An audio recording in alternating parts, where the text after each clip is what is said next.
nag-aapela si Kiko Pangilinan para wag nang bitawan ni Lacson yung pagiging chairman ng Blue Ribbon Committee.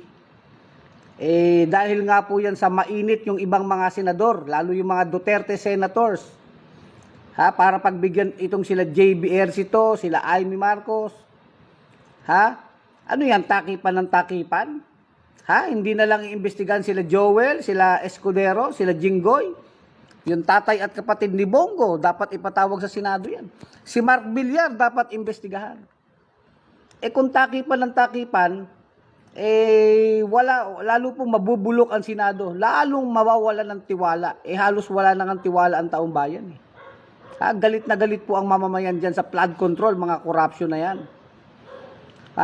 Kaya wala kung magpapalit lang ng mga posisyon, magsasakripisyo si Lacson para manatili yung liderato ni Tito Soto bilang Senate President. Ganun ba yun? Wala. Kahit sino na maging chairman ng Blue Ribbon Committee dyan, wala na, hindi na maniniwala ang tao. Kung makikita ng tao, hindi naman iniimbestigahan. Yung dapat imbestigahan. Dapat dyan walang sasantuhin. Kaya kung talagang gusto ng Senado na malinis ang hanay nila, talagang linisin nila yung hanay nila. Mag-imbestiga sa lahat.